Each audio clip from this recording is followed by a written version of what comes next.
और सबसे पहले बात भोपाल की, जहां पर अनशन पर बैठे नरेंद्र राजपूत को पुलिस ने उठाया है। 5 दिन से नीलम पार्क में यह अनशन चल रहा था। एम्बुलेंस से नरेंद्र राजपूत को अस्पताल ले जाया गया। पुलिस पर जबरन उठाने का आरोप है। कार्रवाई के विरोध में अभ्यर्थियों ने प्रदर्शन किया है। तो ये बड़ी खबर राजधानी भोपाल से, जहां अनशन पर बैठे नरेंद्र राजपूत को पुलिस ने उठा लिया है। 5 दिन से अनशन पर बैठे हुए थे, बगैर खाए पिए अनशन कर रहे थे नरेंद्र राजपूत। ये तस्वीरें सामने आई हैं। नरेंद्र राजपूत को पुलिस ने उठा लिया है और शिक्षक अभ्यर्थियों की मांगों के समर्थन में नरेंद्र राजपूत का यह धरना चल रहा था। हालांकि अभी तक प्रशासन ने इनसे कोई बात नहीं की थी और अब पुलिस ने इन्हें उठा लिया है। तो 5 दिन से नीलम पार्क में यह प्रदर्शन, यह अनशन चल रहा था। और ज्यादा जानकारी मिलेंगे, सहयोगी रमाकांत हमारे साथ जुड़ गए हैं। रमाकांत, यहां पर शिक्षकों का प्रदर्शन, इसी बीच अनशन पर बैठे नरेंद्र राजपूत को पुलिस ने उठा लिया है। अभी क्या अपडेट है इस मामले में?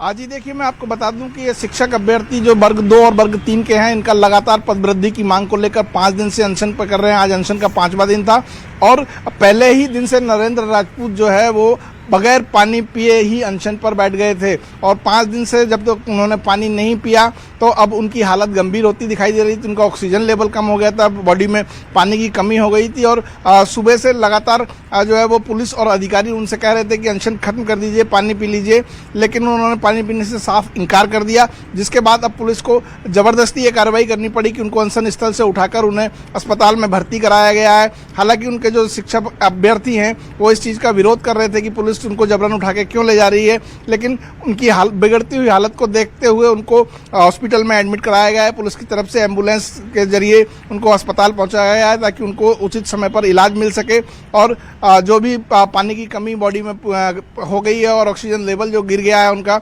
उसको मेंटेन किया जा सके।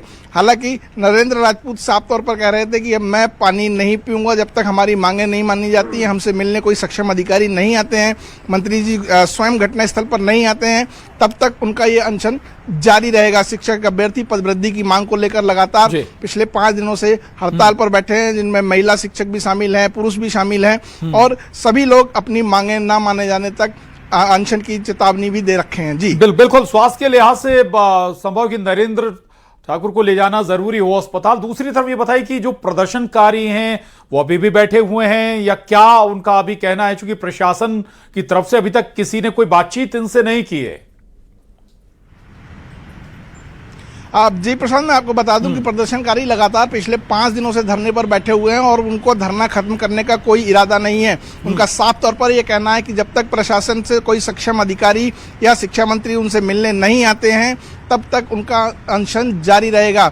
नरेंद्र राजपूत चूंकि पानी नहीं पी रहे हैं, इस वजह से उनकी हालत बिगड़ रही थी। उनके स्वास्थ्य को देखते हुए उनको पुलिस ने जबरन वहां से उठा के हॉस्पिटल भेजा है ताकि उन्हें उचित समय पर उचित इलाज मिल सके। लेकिन कुछ शिक्षक अभ्यर्थी जो यहाँ बैठे थे, उनकी एक टीम नरेंद्र राजपूत के साथ भी है और बाकी लोग यहाँ नीलम पार्क में ही धरने पर बैठे हुए हैं और धरना खत्म करने का उनका कोई इरादा नहीं है। वो कह रहे हैं कि हम अनिश्चित काल तक धरना देंगे। आखिर कब तक सक्षम अधिकारी और मंत्री हमारी बात नहीं सुनते हैं। अतिथि शिक्षकों की भर्ती के लिए 5000 पोस्टें निकाली गई हैं, लेकिन जो चयनित शिक्षक अभ्यर्थी हैं वर्ग 2 और वर्ग 3 के, आखिर उनके लिए पदवृद्धि क्यों नहीं की जा रही है और इसी पदवृद्धि की मांग को लेकर वो अभी तक अनशन पर बैठे हुए हैं। जी चलिए, बहुत शुक्रिया रमाकांत आपका इस पूरी बातचीत के लिए, धन्यवाद।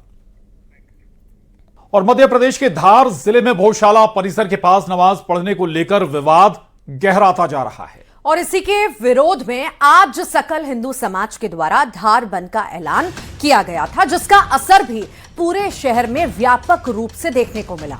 और दोपहर तक जिले के कई इलाकों में बाजार पूरी तरह बंद रहे और बड़ी संख्या में लोग इस विरोध प्रदर्शन में शामिल भी हुए। आइए आपको दिखाते हैं हमारी इस रिपोर्ट में कि आज धार में किस तरह के हालात बने रहे और इस पर राजनीतिक बयानबाजी का दौर आखिर कैसे तेज हो गया।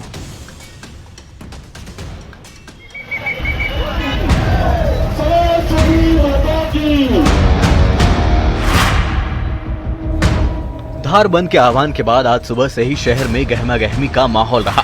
हिंदू संगठनों के आह्वान पर व्यापारियों ने दोपहर तक अपनी दुकानें पूरी तरह बंद रखी। बंद के इस असर के बाद सकल हिंदू समाज ने लालबाग परिसर से एक विशाल रैली निकाली। हाथों में भगवा झंडे और तख्तियां लेकर बड़ी संख्या में लोग नारेबाजी करते हुए कलेक्ट्रेट पहुंचे, जहां उन्होंने कलेक्टर राजीव रंजन मीना को ज्ञापन सौंपा।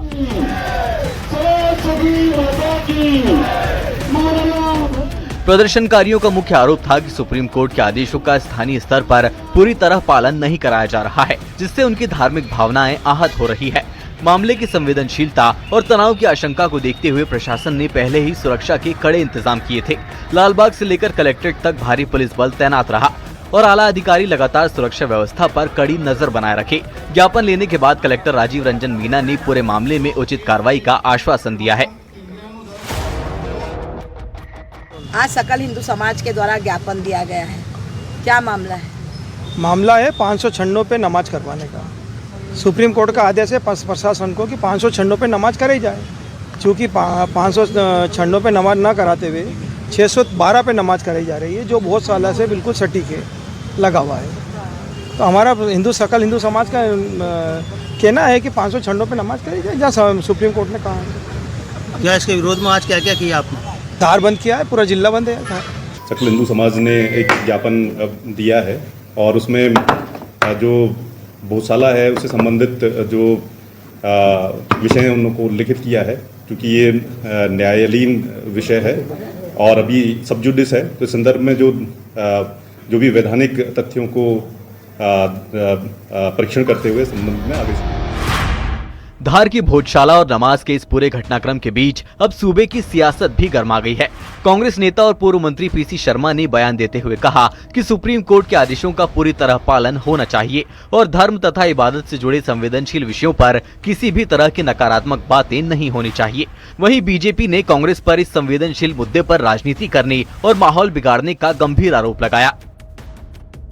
नहीं, देखिए, मैं कह रहा हूँ ना कि सबसे बड़ी बात तो सुप्रीम कोर्ट के आदेशों का पालन करा है और मैं नहीं समझता कि ये कोई भी पूजा कर रहा है, इबादत कर रहा है, तो छोटी मोटी चीज़ों को इशू बनाया जाए, ये मैं समझता हूँ कि गलत है। और ये मध्य प्रदेश की जो तहजीब है उसमें ये सब चीज़ें मैं समझता हूँ कि हमेशा से इसको नकारा गया है। सामाजिक सौहार्द कायम रखते हुए धार में न्यायालय के निर्णय का अक्षरशः पालन किया जा रहा है। कांग्रेस पार्टी, जिनकी सरकार के दौरान भोजशाला में सनातन धर्मियों की भावनाओं की अनदेखी की गई, यहाँ तक कि पूजा बंद करवाने का काम भी कांग्रेस की सरकार ने किया था और अब इसी विषय पर राजनीति कर रहे हैं। बहरहाल धार की भोजशाला का ये मामला एक बार फिर तूल पकड़ता जा रहा है। प्रशासनिक आश्वासन के बाद फिलहाल स्थिति नियंत्रण में है, लेकिन राजनीतिक बयानबाजी संकेत दे रही है कि आने वाले दिनों में ये मुद्दा और गरमाने वाला है। इस खबर पर हमारी पैनी नजर बनी रहेगी। Bureau report, news 18।